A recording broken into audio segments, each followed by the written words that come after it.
Here comes. Mr. Chair, you want him to start the housekeeping.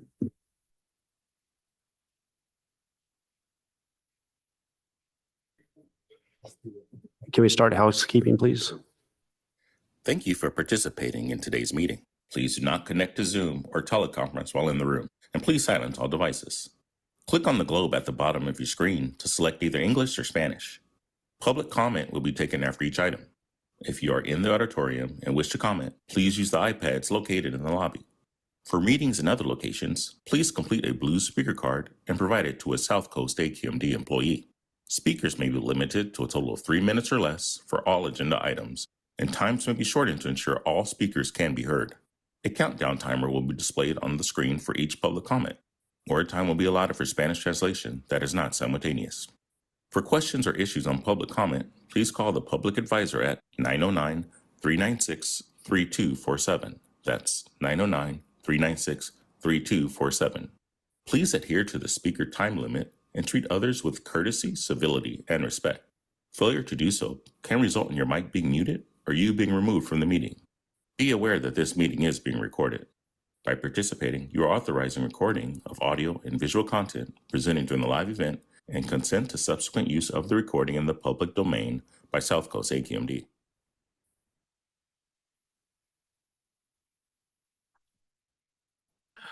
Well, good afternoon, everyone. I'd like to call to order the Hybrid Technology Committee meeting, and we'll go ahead and call for a roll call, please. Supervisor Hagman. Present. Mayor Locke Dawson. Here. Mayor McCallan. Here. Board Member Padilla Campos. She's here. Supervisor Wagner is absent and Chair Rodriguez. Here. We have a quorum. Thank you. We'll move to our action items. Number one, it's first off is execute contracts to develop database planning tool for medium and heavy duty truck charging networks, fleets, and power grid systems, and to investigate benefits of electric vehicle to home technology on air quality. The committee. My name is Fan Xu, Program Supervisor in the Technology Advancement Office. The item I'm presenting today is to secure approval to execute two contracts, one with the University of California, Riverside. It's the tool they are planning, a planning tool they are developing for charging network. The other contract is with University of California, Irvine for their study on health, on air quality benefits of vehicle to home technology. Next slide. So first, the UCR project. Finding the right location for truck charging infrastructure has been a big challenge for fleet owners and charging developers. This is mostly because the limitation on readily available data and the complexity of the factors involved in decision-making and planning. So the UCR team proposed to develop a data-driven planning tool to tackle this challenge and other hurdles in the process of electrifying truck fleets.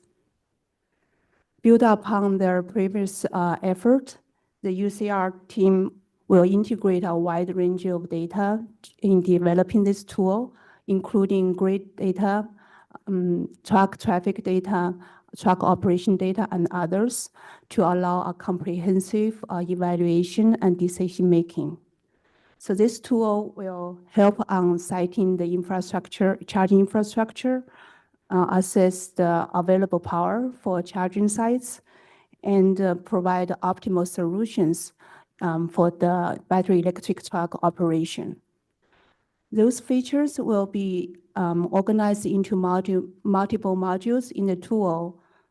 The charging infrastructure module will be first developed and available for us to assist our upcoming infrastructure project solicitation.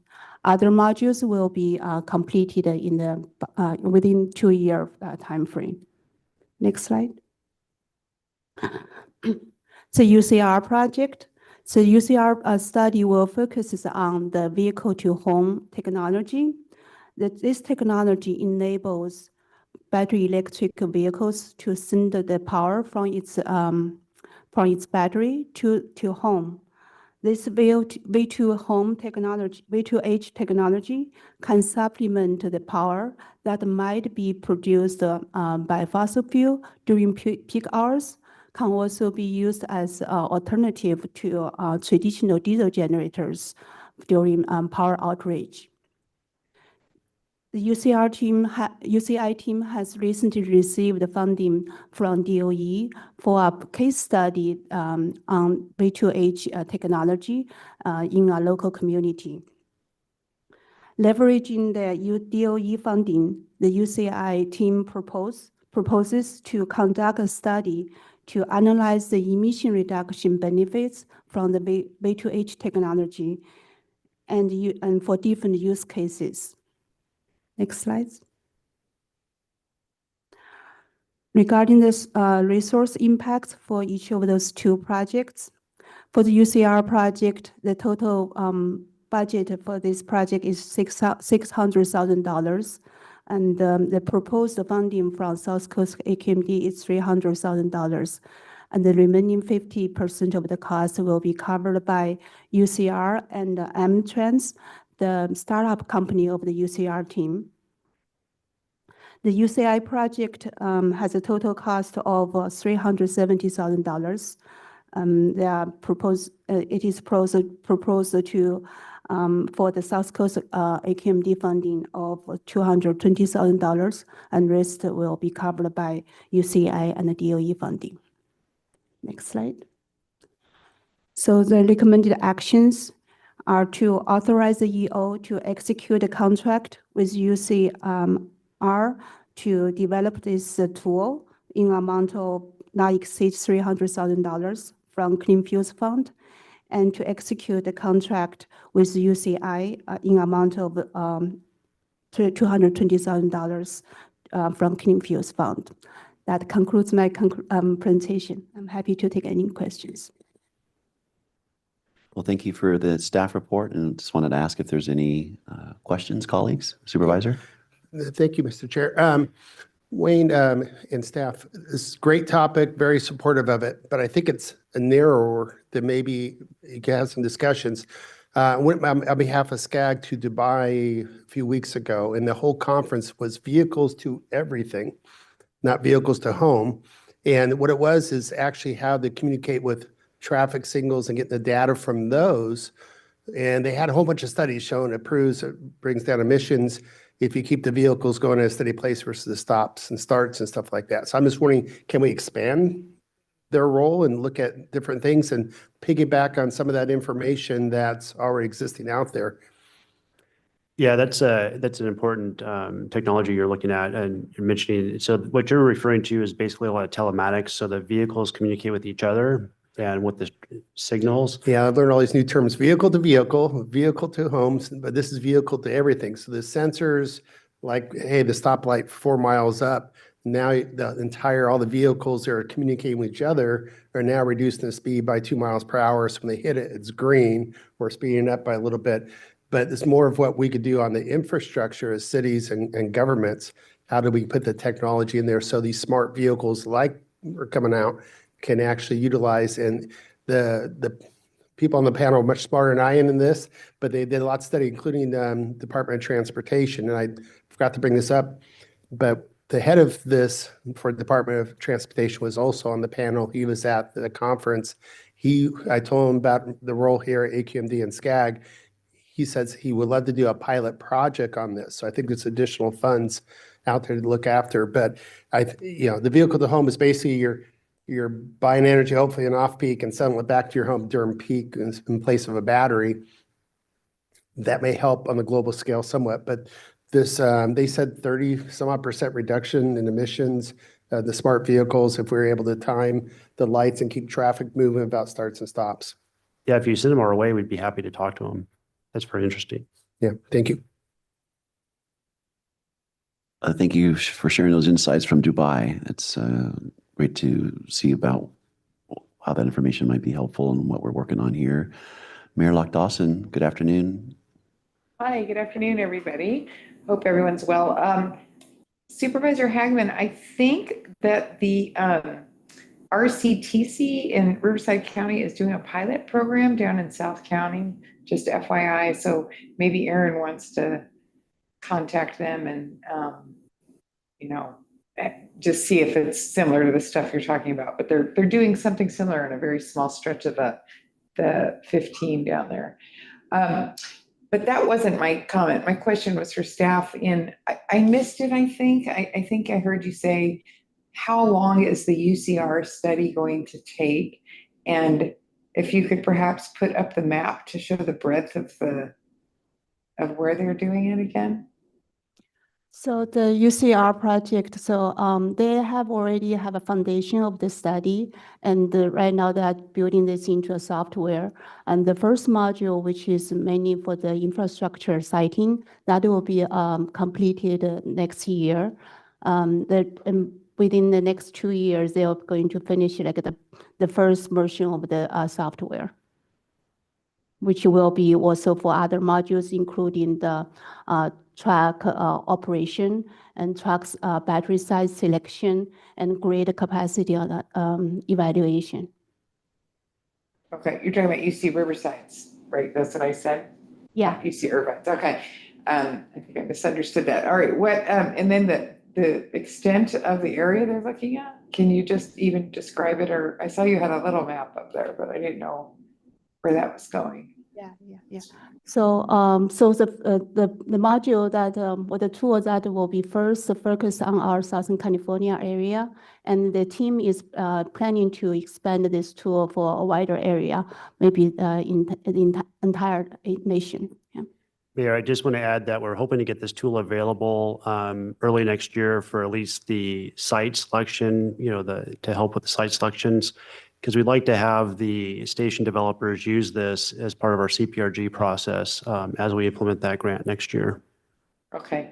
All right. Thank you very much. Appreciate it. Thanks. Thank you. Well, before we go to any public comment, I wanted to piggyback on some of the prior comments and questions. So for the first proposal for UCR, the planning tool, so would that platform be online? Would it be an app? And I wonder if you could share with me the type of coordination anticipated from our utility providers to ensure that, well, first off, just trying to get a sense of how much coordination there is with them in the study, and then from a move forward basis, the tool would have to really tap into that information on the capacity side. Maybe if you could just share a little bit of points on that. Yeah, this will be available online for public to use, especially for the fleet owners and charging developers. And in terms of coordination with the utilities, and the research team has a close relationship with the utilities, and they have previous working with the utilities, and the data they are using or will use to develop this tool. They have access and will also be able to update the data once every new information is out. They will be able to update their tool. So they have a good collaboration and coordination between those, with the utility companies. And thank you for that. And then from an ongoing basis, how would the tool be managed and who would be managing it? Would it be the university, or how would that, on a move forward basis after the study and it's available to users, what might that look like? So the research team, their plans is for this 2-year project timeframe. It will be free, accessible for the public. And after 2-year project period, and their plan is to commercialize this tool, so that means everyone can use it. Yeah. Okay, and then just real quick, moving on to the UC Irvine study.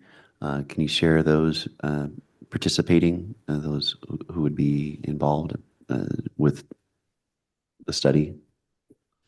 Yeah, just to cover that. So UC Irvine has started, there's a development by KB Homes in Menifee. I think that's out by Temecula, if I remember my geography correctly. I live out there by there. They have a microgrid set up with those homes that have been built, and it's about a 20 megawatt microgrid. Most of those homes run off electric utilities. For the most part, all the appliances are electric. They have battery storage and solar. And so this is the next component where they're going to bring in these vehicles with Kia. They're bringing in an EV9. They have a special charger called a wall box that has this vehicle to home capability. And so they're going to do these demonstrations and model the benefits of having these tied into the microgrid along with the utility. So in addition to those partners, Southern California Edison is also involved. Great, thank you so much. We'll see if there's any public comment.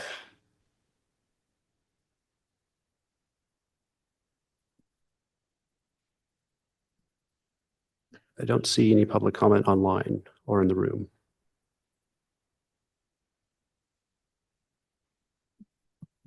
Any further discussion? Seeing none, we'll call for the vote. Thank you. Thank you, everyone. Supervisor Hagman. Mayor Lock Dawson, Aye. Mayor McCallum, Yes, Board Member Padilla-Campos, Yes. Supervisor Wagner is absent, and Chair Rodriguez. Yes, Motion passes 5 ayes.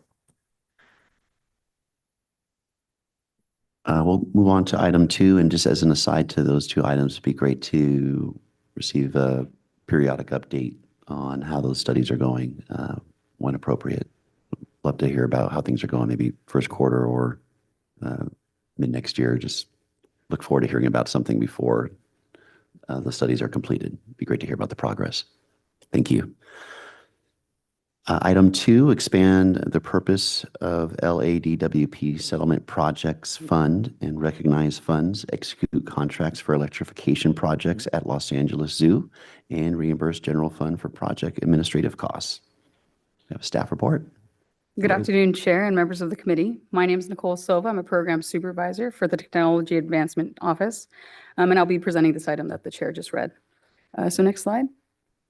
So just as background, the LADWP entered into a settlement agreement with the district that funded over $450,000 towards supplemental environmental projects to reduce air pollution, and it also included funding for district staff to administer those projects. So the district selected the Los Angeles Zoo for the environmental benefits of the proposed project, mainly due to the zoo's location, which is close to one of the alleged locations of the violation that occurred, and then also that this project would benefit the nearly 1.5 million visitors that attend the zoo each year by improving air quality, reducing noise, which the animals would also appreciate, and also reducing exposure to exhaust emissions in and around the zoo.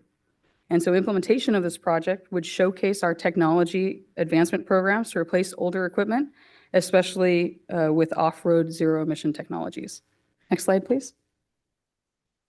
Just want to mention that currently the LADWP Settlement Projects Fund, its purpose is for microturbine projects. But as part of this proposal, staff is recommending to expand the fund's purpose to include electrification projects, where the district proposes to fund the total cost to purchase 4 electric trams with a maintenance contract to replace the existing diesel-powered trams on site.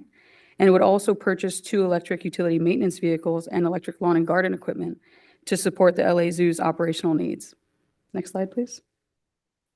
And then just to save on time, we're seeking your motion on the actions in front of you. Thank you. Thank you for that report, and I'll take any questions or comments from colleagues. Mr. Chair. Okay, Mayor, please go ahead. Since we're providing funding to purchase these vehicles and whatever, can we put some branding on there for AQMD? It'll be in the contract. It'll be in the contract. How about the gardening equipment? we can try that one, but we might have to buy some smaller stickers. Thank you. Oh, please go ahead, board member. Do you know when they would get, like when it would be up and running? How long it would take to get to get everything to be up and running? Sure. We were expecting that the trams would be delivered in the fourth quarter of this year, as soon as we, can get the contracts executed. Oh, that's quick. Okay, good. Okay, I'm not seeing any other questions or comments. We'll see if there's any public comment. No public comment. Okay, we have a motion and a second, and love the idea about our beautiful AQMD logo on the tram. So we'll look forward to having that happen as well as the families are enjoying the zoo. And we'll call for, what's that? Yeah. Good job, Mayor. Okay, so we'll call for a vote. Supervisor Hagman, Mayor Lock Dawson, Aye.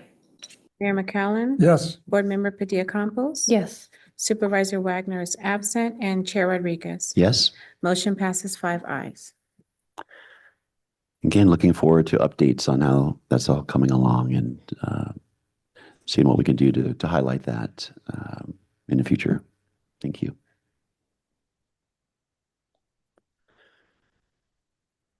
Okay, we'll move on to our informational item, and that is our Clean Fuels Program Draft 2025 Plan Update, and look forward to a report. Thank you. Members of the Tech Committee, my name is Vasilios Papapostolou, and I'm the Technology Demonstration Manager in the Technology Advancement Office. So today's item is about the draft 2025 plan update under the Clean Fuels Program. Next slide, please.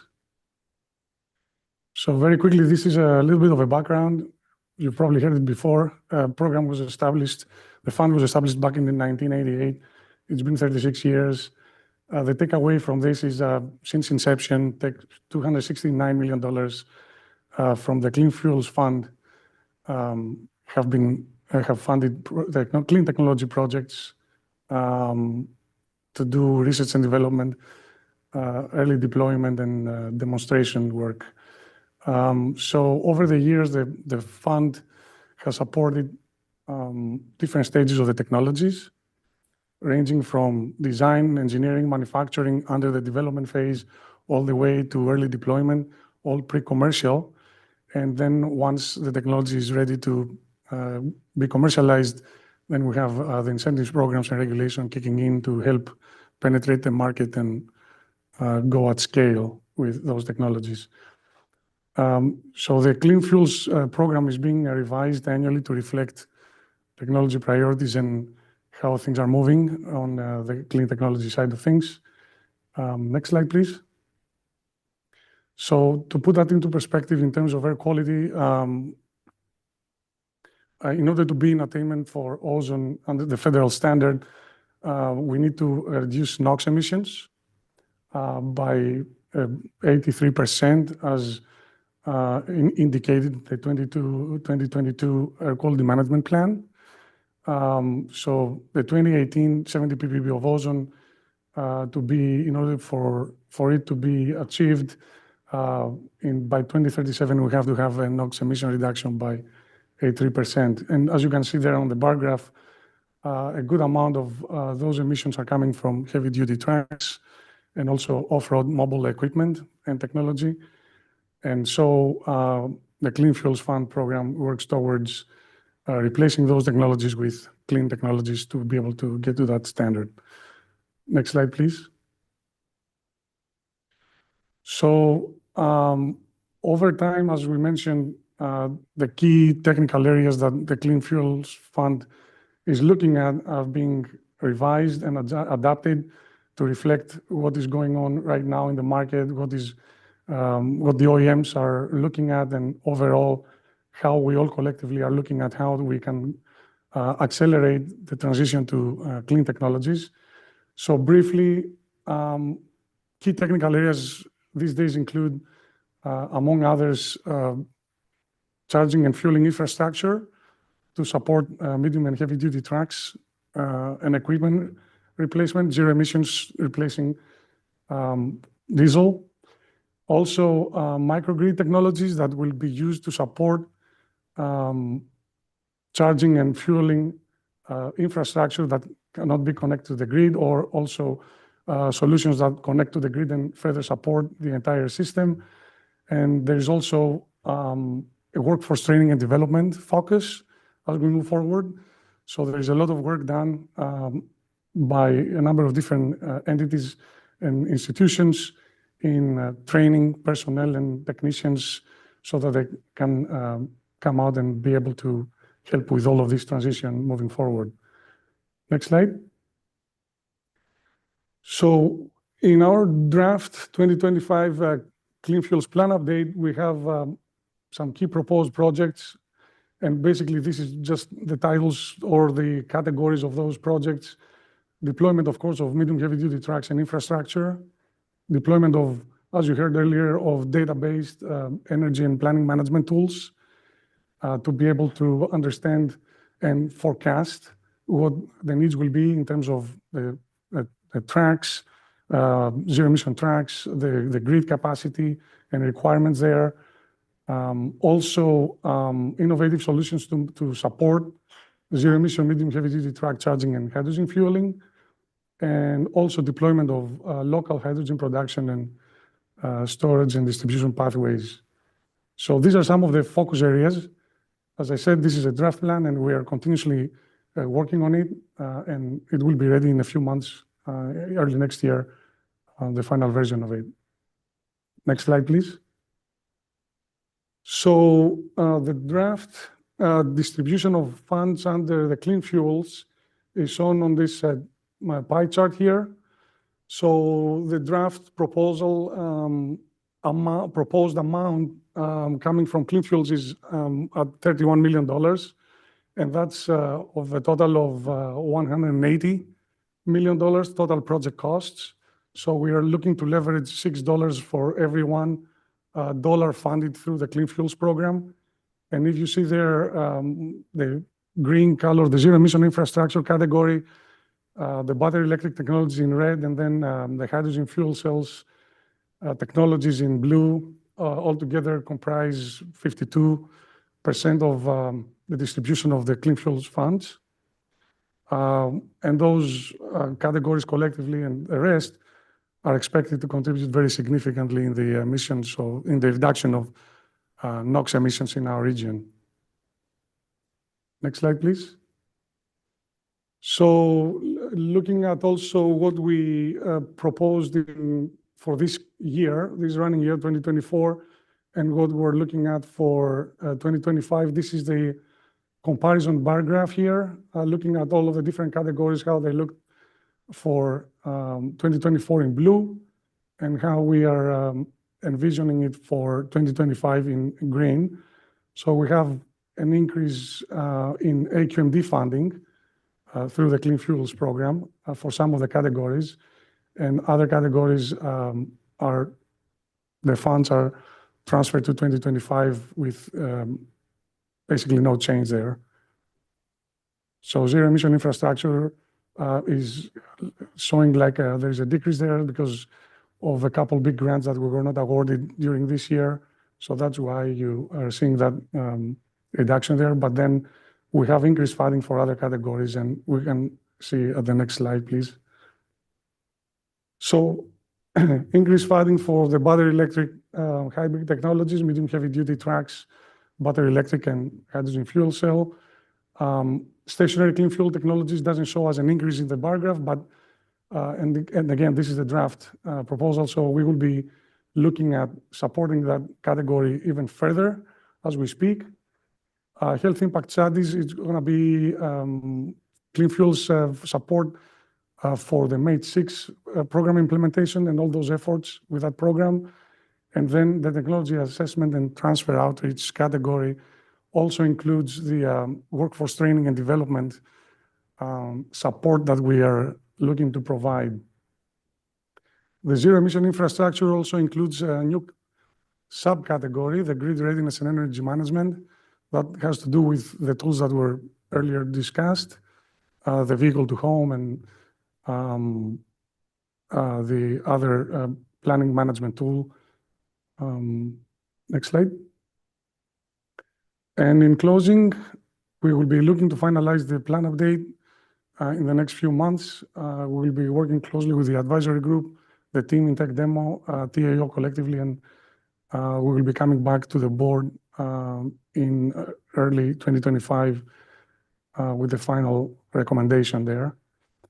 We will be pursuing off-road mobile technology and equipment solutions, and also look to support the deployment of charging and fueling infrastructure, which is a hot topic, as we all know these days.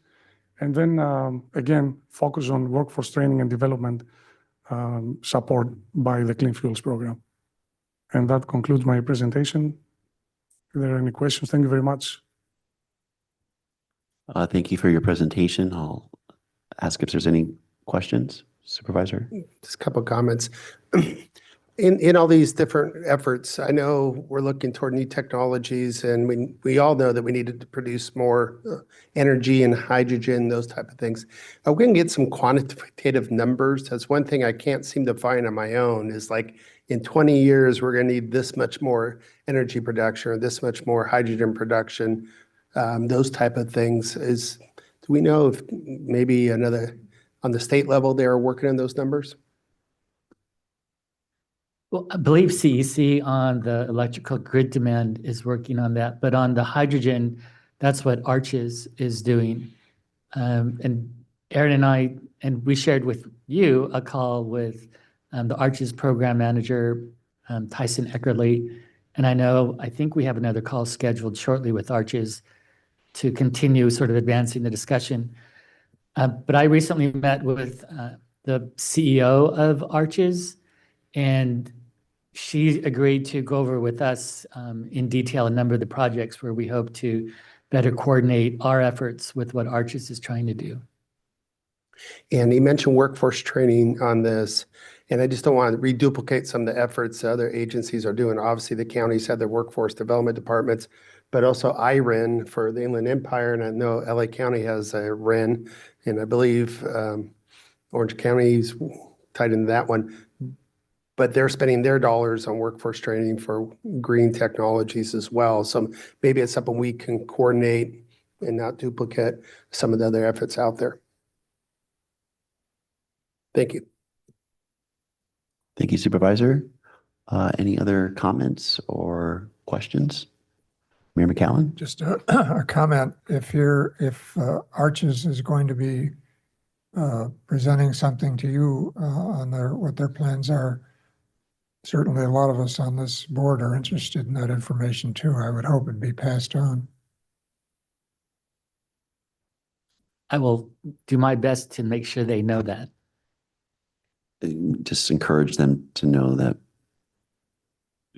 we'd love to invite them to share some thoughts here in the future when appropriate. So, well, before we go to public comment, did we have seen if any other comment? Then I do want to ask about some of the adjustments on the comparison and some notable adjustments on health impact studies going from 4% to 16%, and the zero emission infrastructure going down notably. So could you maybe shed some light on the strategy and thinking on those adjustments? So the zero emission infrastructure, you see the decrease there, it has to do with a couple grant applications that we put together and submitted for this year. And unfortunately, we were not awarded those. So that was the projection from 2023 toward 2024. So we learned the results, we were not awarded. So that's why you see now that reduction for the zero emission infrastructure primarily. Okay. And then, excuse me, what was the other one, the other category? Oh, there was the health six, impact the studies health were going from 4% to 16%. Yeah, the health impact studies with primarily focusing on the MATE 6 program, and we will be looking to support that. And that's the allocations being made now as we move into 2025. So basically, that's a $5 million that was previously approved from the board, and that's why you see this jump I see. in funding Okay. that category. And so pending the discussions on arches, maybe that 15 and 10 ratio could go up on the hydrogen fuel cell mobile technologies? Or is that funding not necessarily applicable? Yeah, these are just projects that we have that we know about right now. And we actually just became aware of a couple more projects a few weeks ago involving hydrogen that if some CEC grants are awarded, we're going to help support with clean fuels funds. So you'll see that percentage go up. Okay. I know we're very committed and involved in discussions on hydrogen fuel cell advancement. And so just it caught my eye that the numbers were a little down. So I know we're doing everything we can and have a great track record of staff of securing historic grants as of late. So appreciate the great work there. And I'll just also say that on the zero emission infrastructure and this morning's mobile source committee meeting, there was mention of the effort by Prologis and their Torrance effort. They partnered to develop an on-site location to charge trucks going to their warehouses. There's 96 fast chargers, and they utilize 24 linear generators as a bridge since LADWP couldn't provide power. And so I guess what I would say to that is anytime we can work towards advancing linear generator efforts in the vein of zero emission infrastructure, be very interested in seeing everything we can do to support that type of effort on the linear generator front. Just some general comments. And I don't know if you have anything you'd like to respond before to go to public. Yeah, we are in discussions with CSER at UC Riverside for some emissions testing on kind of a newer, or I wouldn't say it's newer, it operates in a different methodology. This linear generator company, it's out of Cincinnati. So we're very concerned about what emissions might be from these linear generators, but we hope they're very low because we do need to utilize this technology as an interim technology, as you referenced at that Prologis site, to help with the grid power. Yeah, there's definitely, it's not if, but almost inevitable that there's going to be some gaps in capacity as much as everyone's trying to meet the demand. So if we can put our best foot forward on that front, look forward to other updates. We'll go ahead and take any public comment if we have any. Yeah, we have two public commenters online. The first one is Ranji George. Okay, well, let's go ahead and move to public comment. And Ranji, the floor is yours. Thank you, board members and staff. My name is Ranji George. I was a TAO staff member in the 90s.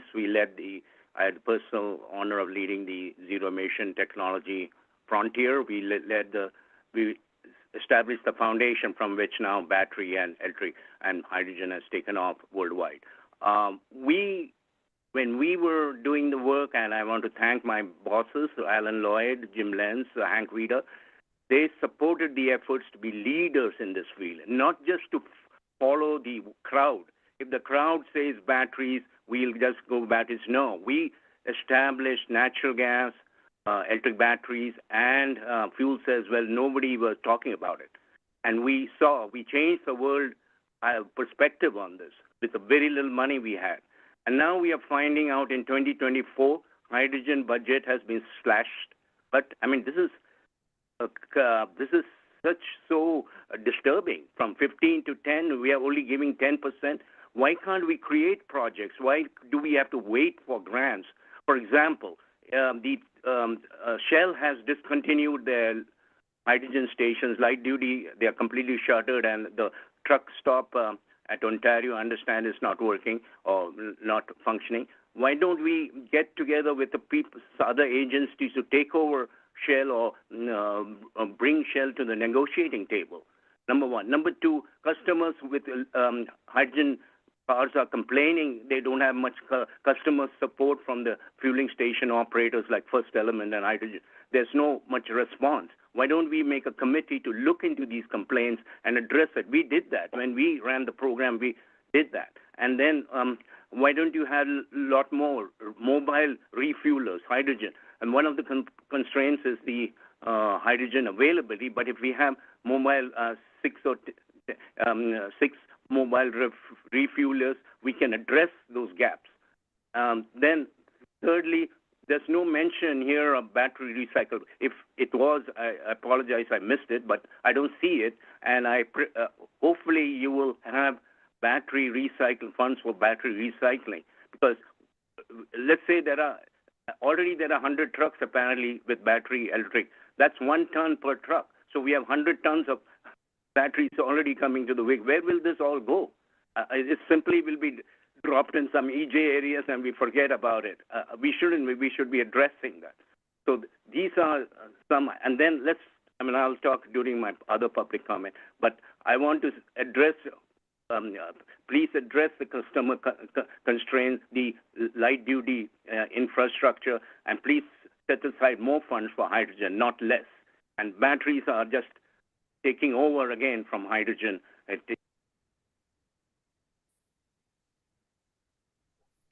Thank you, Ranji. And we'll have our next comment from Harvey Etter. Hello, am I being heard? Hello, Yes. Harvey. Hi. My name's Harvey Etter. I'm speaking for myself from Public Solar Power Coalition, etc. I'd like to, encourage you to listen to what Ranji's saying. There's a history. We worked together for a long time. There's a couple of things. In terms of technology, there's a big emphasis on solar cells and whatnot. Solar thermal is basically being ignored. One thing is this emphasis on heat pumps. Now, I've discussed this with Aaron, and there's complaints about leaks about this stuff. So you've got on the manufacturing, the leaks in operation and decommissioning. So, and this is, they said you add an Oliphant, and it's not thousands of greenhouse gas potential. It's hundreds, like 500, 800, I don't know. But this stuff has to be analyzed, and it replaces solar thermal. Also, what the Israelis did here 40 years ago, and they operated their plants for 30 years. This plant's been shut down. Edison, the contracts are not, this is outrageous. We have to open those plants within 100 miles of the district and Daggett and around the Air Force base out there. So also there's a project that's been running on solar thermal up in Canada for 20 years, 20 degrees below zero, just on flat plates and then heating the ground, okay? It was for a few dollars, $5, $10, versus hundreds for batteries and stuff, okay, for kW storage equal. The valves ran out. They're getting criticized and slammed by fossil fuel industry and all the dirt that they do. All right, we got to work with these guys. We got to say to Edison, and they had the 10 megawatt power tower. The government, they cut it down to 5. I said, what the hell are you doing? Cut it to 5. They said, this is research, great research. It's outrageous, the history. Also, they ran us out a public process with the PUC. We worked with Turn. We're solar experts for Turn. And they're way off into that now, and it's just outrageous. When the stuff we did with them, the low-income solar equity project, was ignored, never valued by the state or the district or anybody else. And we put that in the record here, along with litigation in '92, and cited RICO. Now we got the state of New Jersey citing RICO against regulatory agencies that are controlled by fossil fuel, etc. It's on, man. It's on, straight up. I'm sorry. That's the way it is. We got to deal with it. We got to talk and deal with this stuff, or we're not going to make it. And I'm incorporating Nexus, the latest book by Yuval Noah Harari, the author of *Sapiens*. He sold tens of millions of copies, et cetera, et cetera. And it's about the history of information in our culture and how this is disseminated and whatnot. Okay, thanks for the public comment. And I'm not seeing any other on the screen, so we'll go ahead and close public comment and move on to other business. And do we have any other comments or items I for just future have- consideration, Supervisor? Just one commentary. I had a meeting for the Southern California Leadership Council yesterday. We had our three governors there, Pete Wilson, Governor Schwarzenegger, and Gray Davis, with all the business leaders that we meet once a quarter. And it was sobering to hear that Chevron is leaving the state of California. And I guess they contribute $8 billion to California's economy, and they're moving all their people to Texas. So it's just another essence that all the rules and regulations in California does have consequences as they go. And so he relayed that to the body yesterday. So we got to keep the cost of progression and progress in the back of our minds, what it means to our residents who may have to be displaced to a different state or lose their jobs and the economy it brings to California.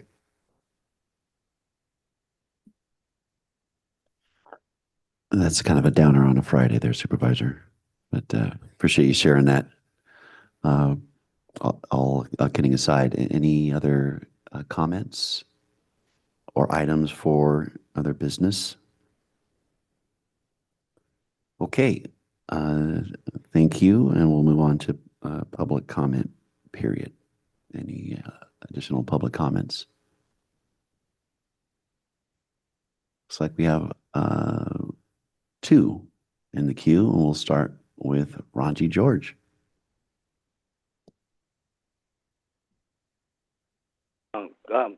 Good afternoon, Board Chairman and Chairman and the staff.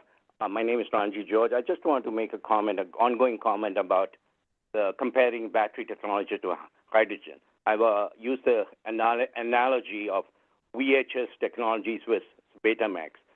In the 80s or late 80s, around that time, there was this big debate, and VHS was a very raw technology, very primitive technology compared to Betamax. And yet, VHS had the great lobbies. JVC was promoting VHS, joined with Hollywood and other big lobbyists to put the trash VHS technologies in all our homes. Betamax was the far superior technologies, and it was used in only niche markets. And when you look at it, and when I was looking at my tapes, how awful VHS was. And just same thing with battery. Today, we don't talk about all the costs of using batteries. For example, we just mentioned, and I think the plan addresses a little bit of this, the grid upgrades. There are huge grid upgrades where battery technologies are needed.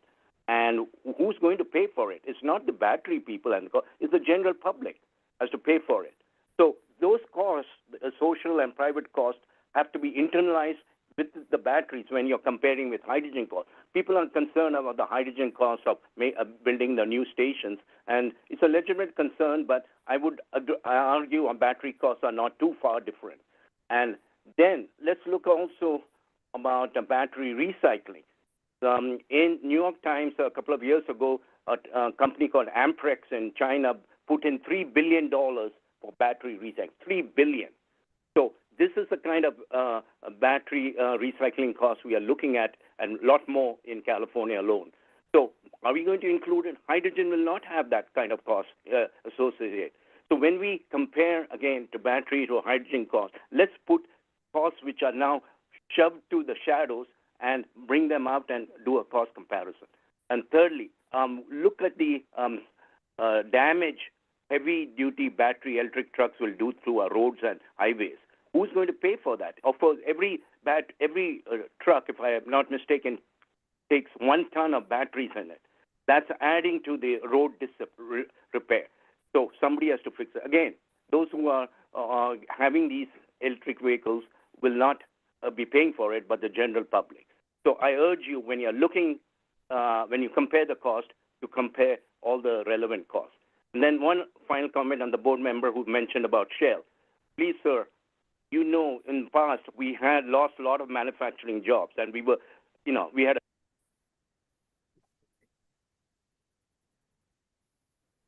Thank you, Ranji. And we have Harvey Etter.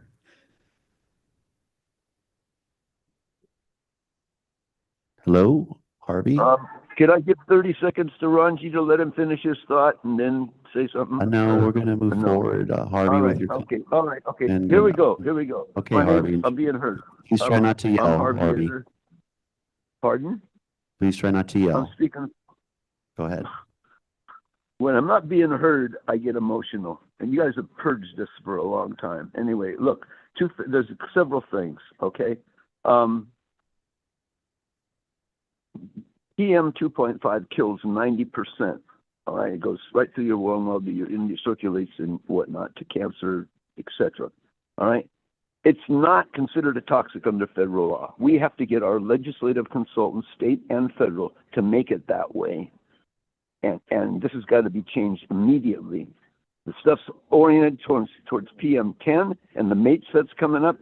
We brought this up at the MATES, and a guy said, oh yeah, there was a study about this, gave all these numbers, and basically it's murder and mayhem, and you're all responsible for it, and it's been up and out there and on for a long time, and that's what's up.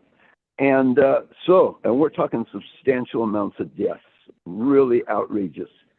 So PM 2.5 has got to be dealt with, and part of MATES and technology, and this thing about destroying the ozone layer and the heat pumps. Okay, there's something called Jevons paradox. Okay, by the way, Ranji is an economist besides being a physicist in the London School. So when he's talking about economics and external costs, that's the real. They're 10, 100, 1,000 times. When you destroy an ecosystem, look at these fires.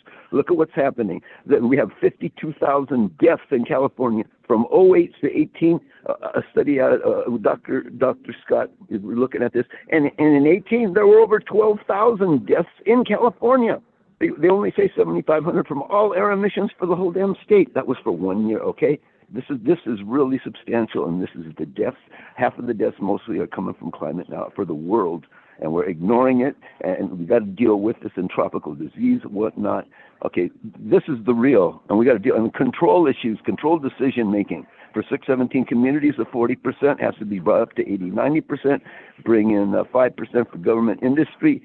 We got to get equity, the people, Piketty, 14, capital in the 21st century, capital and ideology 20. Inequity, 2/3 of the country, our democracy is threatened. Who knows what's going to happen in the next months and whatnot. This is the real. And we don't know. There should not be on the ballot. Those guys should be wiped out. He's threatening the Army and the Guard to take out dissenters like me, like any of y'all that want to stand. It's time to stand up and be counted. Enough of this BS, malarkey, BS and malarkey. Enough. Enough. Thank you, Harvey. Okay, so that will complete our public comments. I don't see anyone here with a comment, so we'll go ahead and close that. And I know I was just mentioning kind of a half-hearted humor as after the supervisor's sobering comments, but I know that from that Chevron update from the supervisor, it's a cautionary warning of our efforts as we move forward.